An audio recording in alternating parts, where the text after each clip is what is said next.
जगन्नाथपुरी जाओ, जगन्नाथपुरी में तो जो भगत लोग खाते हैं ना, आप लोग खाते हैं और खाने के बाद पत्तल में ढेर सारा फेंक देते हैं, वो जूठन खाओ।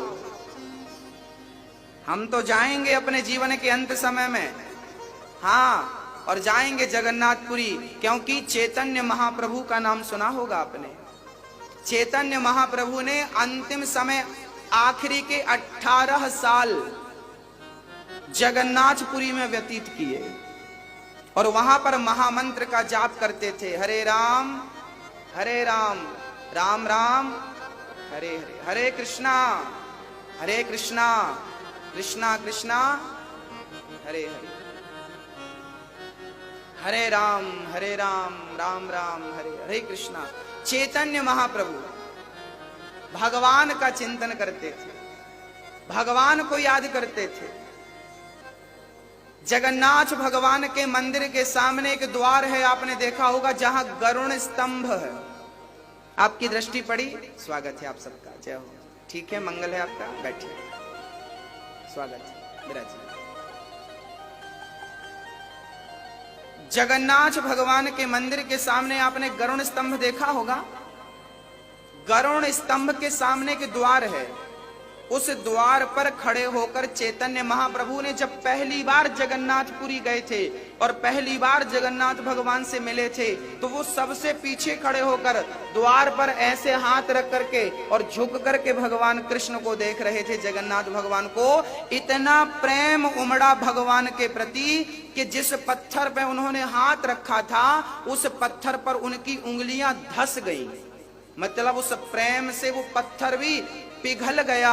आज भी जगन्नाथ भगवान के मंदिर में सामने के द्वार में वो पत्थर है जिस पर आपकी तीनों उंगलियों के निशान बने हैं। श्री चैतन्य महाप्रभु की सारी उंगलियों के निशान बने हैं और जिस पत्थर पर आप खड़े थे, उस पत्थर पर भी उनके चरण चिन्ह अंकित हो गए, बन गए।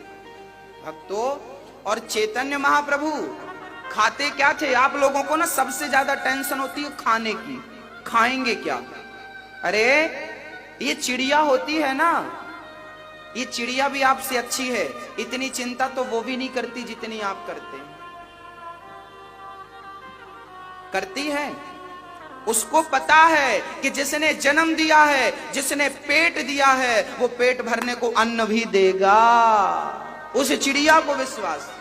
बस हम लोग हिचकिचाते हैं। जगन्नाथ भगवान के मंदिर में दुनिया की सबसे बड़ी रसोई है जगन्नाथ भगवान की, दुनिया की, भारत की नहीं, पूरे वर्ल्ड, पूरी दुनिया की सबसे बड़ी रसोई है जगन्नाथ भगवान की। वहां एक दिन में इतना भात बनता है कि लाखों, लाख नहीं, 1 लाख नहीं, लाखों लोग, मतलब 25-50 लाख लोग भी खा सकते हैं हर रोज।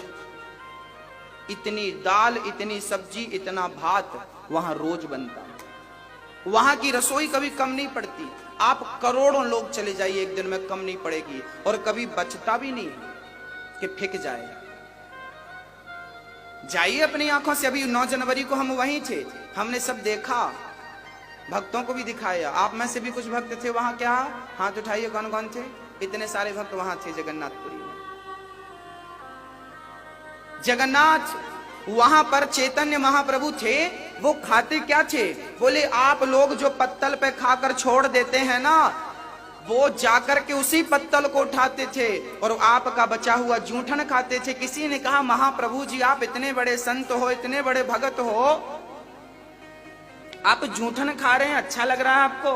तब कहा था चैतन्य महाप्रभु ने, अरे इस प्रसाद को तो भक्तों ने खाया है, ये तो भगवान की प्रसादी है ही, पर ये तो भक्तों की प्रसादी और बन गई। ये तो भगवान के साथ भक्तों की भी ये प्रसादी बन गई, ये डबल प्रसादी है। उस जूठी पत्तल को चाटते थे चैतन्य महाप्रभु।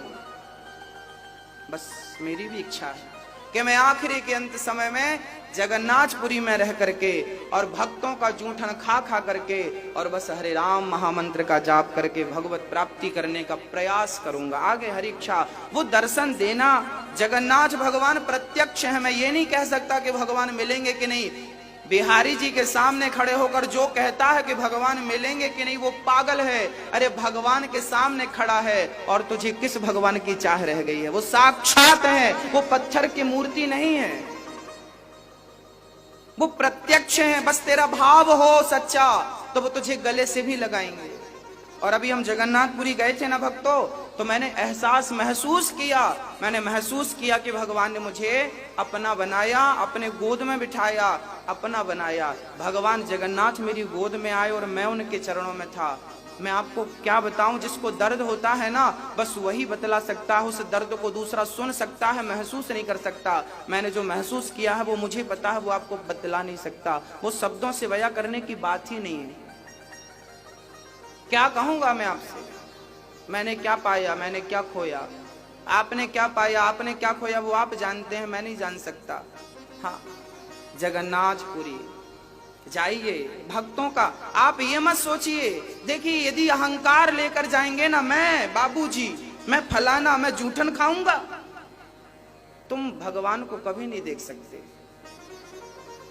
जिस व्यक्ति ने अहंकार लेकर वृंदावन में कदम रखा, जिस व्यक्ति ने अहंकार लेकर के जगन्नाथपुरी में कदम रखा, आप बताइए क्या वो भगवान को देखने के योग्य है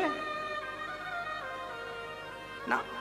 वो तो अहंकारी है, और भगवान अहंकारियों को नहीं भक्तों।